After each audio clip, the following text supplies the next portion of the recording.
Welcome to Small Cap Nation. I'm Jane King at the New York Stock Exchange, and with me, a regular, Michael Markowski, who, again, you do so much research, and it's just always so interesting. And we've talked recently a lot about negative interest rates, NIRPs, negative interest rate policy, so a new term here in our vocabulary. First of all, what is it? What is a negative interest rate?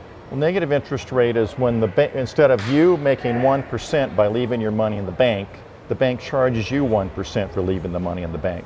So what happens over time, you're going to get tired of that. Sure. If you start Why with would you if do you that? start with $100, you're going to have 99 the next year, 98 the next, 97 the next. So at some point, you're going to take the money out of the bank and put it under your mattress, okay? Or you're going to take the money, you're going to prepay your bills. You're going to prepay all your utility bills, stuff like that. Okay. And when that happens, it sucks the money out of the economy. Not only that, it changes the behavior of the consumer and the investor.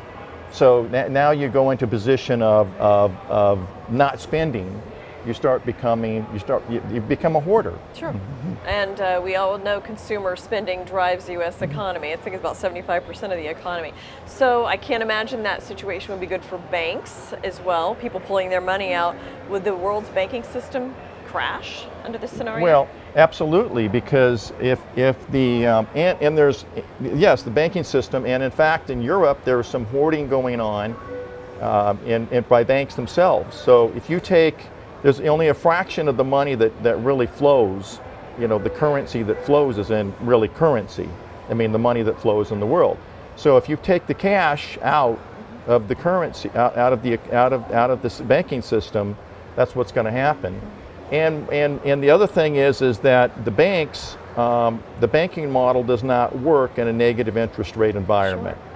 Sure. Basically, the 1,000-year-old banking model cannot exist. The banking system will completely fail unless the interest rates go back to positive. And this would, I'm sure, have some very negative implications for the stock market.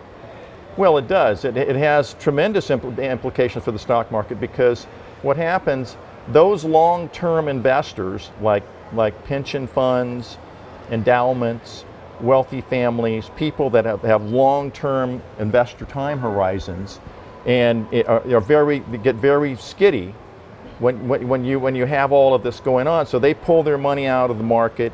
They're buying sovereign bonds, which we talked about. And why are they buying sovereign bonds? Because a sovereign bond is protected by the full faith and credit of a government that has the ability to tax the people. Okay. So they put their money into sovereign bonds all over the world, and there's only 3 countries that you can put the sovereign bonds in. There's only one of them right now, the United States, where you have a positive yield on the sovereign bonds. Okay. So Germany and Japan, the yields have gone negative. Yeah. That's why why I've been sounding the alarm on Japan going negative interest rate, because there's only one country left with positive yields. And what's going to happen? Everybody in the world is going to be buying the U.S. sovereign bonds, because they know that that people can be taxed. You know, during the Depression, after the Depression started, taxes in the United States, individual income taxes went to 90%.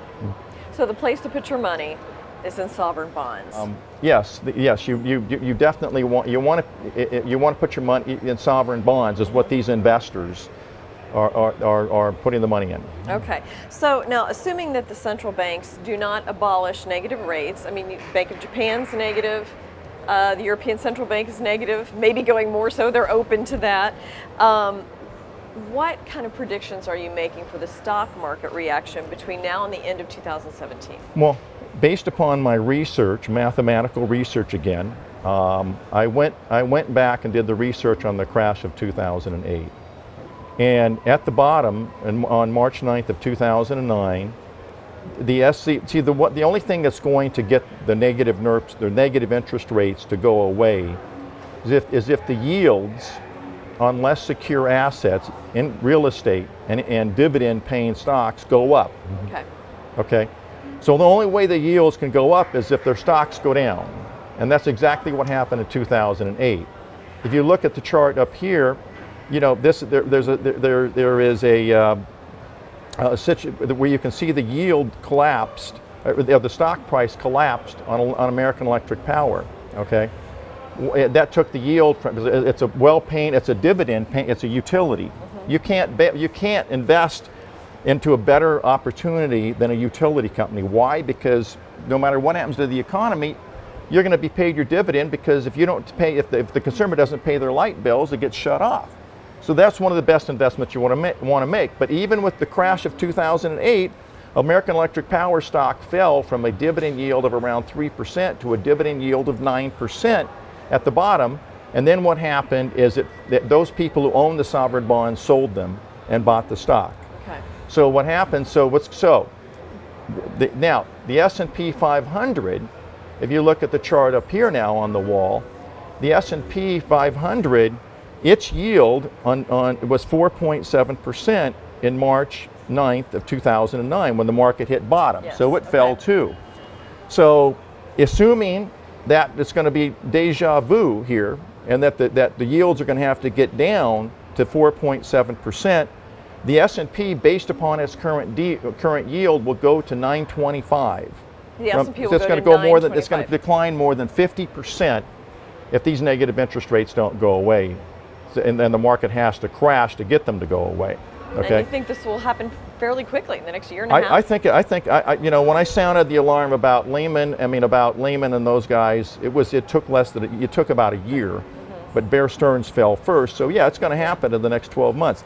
The other thing I might like to add is that if you look at the the historical dividend rates for the S&P 500, they peaked in 1930 after the crash of 1929. Interesting. Okay. They fell from 50%, and they didn't get back to where they peaked at in 1930 until 1955. Oh my goodness. So Okay. I believe that, and by the way, I'm using the dividend yield based upon dividends paid at December 31st, 2015. Okay.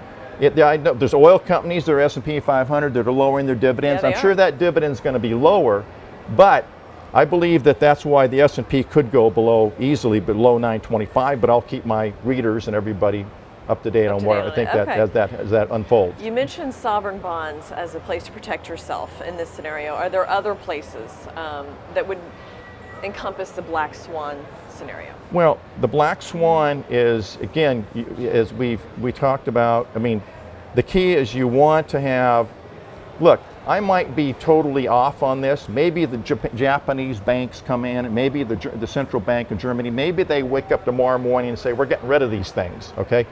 In that event, there wouldn't be a crash, Right. okay? And no indication, by the way, that that's going to happen. Right, no indication. They have not sent any but, signals but at you all know of what? I'm saying, I'm not trying to sound the alarm that there's going to. I'm saying that the probability is high. There's going to be a crash. Mm-hmm. Okay.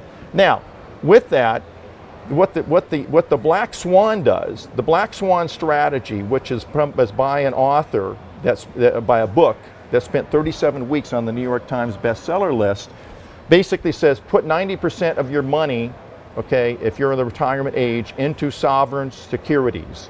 The securities of Japan, Germany, and the United States, debt securities, because the governments can pay, you're going to get paid off 100% on the dollar. Put 10% of your money into micro cap, venture capital, small cap opportunities. Okay. That's your growth opportunity. Okay. So let's just say the crash doesn't unfold. Let's just say we stay with negative interest rates or whatever for the next 2 or 3 years. Your money, 90% of your money's safe, and the other 10% is working in situations that you could make 10 to 100 times your money if you're with Dynasty Wealth. And there's going to be plenty of companies. We're not going to have them all out there, and I'm constantly looking for them, and that's why I've come in. I'm helping Small Cap Nation, because that's what they're doing. They're out there. They're in the same space that I'm in. They're seeing a lot of good situations as well, and I'm going to highlight those situations when I see them here on the network. Okay, thank you. Michael Markowski of Dynasty Wealth. People can go to the website dynastywealth.com if they want to learn more. And thank you for joining us on Small Cap Nation.